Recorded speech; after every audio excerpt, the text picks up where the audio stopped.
Good morning po mga dudong at inday. Isang magandang araw po ito para sa amin dahil first day ko po sa trabaho ngayon. Meron pong kumuha sa akin na isang kontraktor naggumagawa dyan sa kapitbahay namin.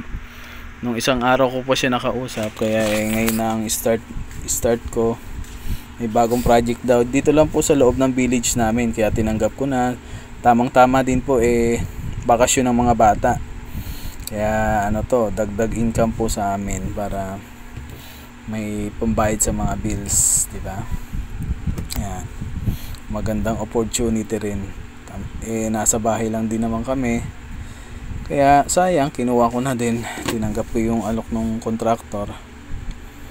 Yan. Kumising po ako ng alas 4 ng umaga. At alas 5 po niyan bumaba na ako. Para maliligo muna ako bago mag-almusal. Tulog pa ang mga tao niyan, ako pa lang ang nagigising. Yan. Maliligo na po muna ako. Yan, sunod na yan. Tapos na ako maligo, magluluto naman ako.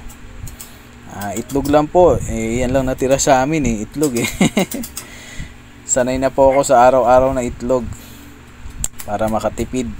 Tuwing almusal po, itlog lang talaga ang kinakain namin. Yan. Tapos sa pagtanghalian, syempre nagluluto naman kami ng ibang luto. Yan.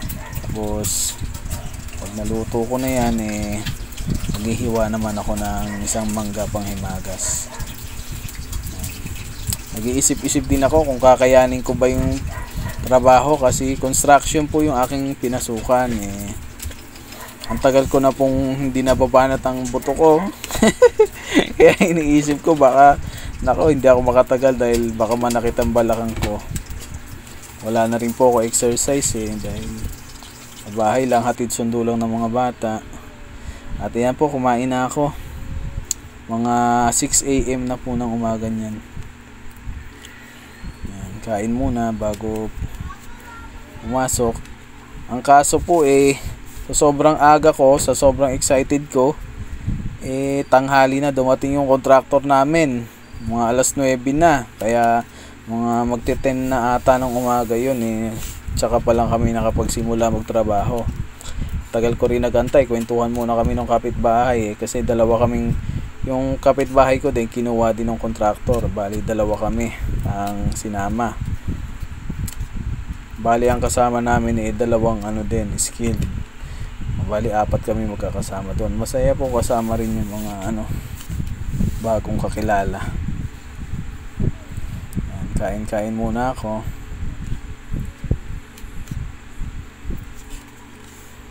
Yan. Dahil nag-iisip din ako para sa mga anak ko. Kaya kinuha ko rin yung trabaho yun. Sayang din Medyo tutol pa nga si Inday dahil gusto niya nga nakaalalay lang ako lagi sa kanya. Kasi kumikita din naman po kami kahit nasa bahay. Ang naisip ko po kasi dagdag kita po kasi. Kaya kinuha ko na rin yun dahil matumal na rin po ang pag-edit namin ng picture. Kaya kinuha ko na rin talaga yung trabaho na yun. Kahit nagdadalawang isip pa si Inday. Yan, patapos na po ako kumain. At sumili pala yung aming kapitbahay dyan. Nangihingi ng dahon ulit ng aming ampalaya. Ang ginawa ko, binigyan ko na lang siya ng bunga ng ampalaya. Kasi ang dami rin, kakagulay lang namin ng isang araw. Yan. Layo na ng kwento ko sa video, no? Ang bagal kasi ng video nauunang patuloy yung salita ko Yan, patapos na po ako kumain yan. Talaga sinimot ko talaga yung buto na yan. At yan na nga po mamamalengke na pala ako niyan para pag alis ko sila Inday may maiiwang lulutuing ulam dahil malayo po ang dito sa amin ang palengke, ang bilihan ng ulam. Yan, nasa labas na po ako. Nagmotor ako. Bibili ako ng manok pang adobo nila Inday kasi dito po ako sa bahay manananghalian. Sabi ko sa kanya magluto na lang siya adobo para madali lang lutuin. bumili ako ng 1 kilong manok pang adobo. Kasi pag wala po ako sa bahay, wala silang service, pamalingkit, kaya kawawa din. Kaya isa nga yun sa mga dahilan kaya ayaw din ako ni Inday patrabahuin sana. Dahil paano sila. Kaya ang ginawa ko, maaga pa lang po na malengke na ako. Para meron na silang lulutuin bago ako pumasok ng trabaho. Ayan, huminto muna ako sa damuhan. Yan sa aming, papunta sa aming bahay. Tingin-tingin muna ako at singhot ng sariwang hangin. Yan, kasi ang ganda ng tanawin sa umaga eh. Yan. 6 AM po ng umaga niyan. At yan, kakahantay namin. Yan, dumating na sila, kontraktor, yung boss namin. Yung coaching pula dun sa gilid, di makita eh. Kinakarga na yung mga dadalhin namin gamit. Kaso may dumaan na sasakyang puti. At yan na, paalis na po kami. Naantay ko na lang sila mauna. Ayun yung coaching pula yan. Yung kasama namin. Yan, nauna na po sila kaya susunod na ako.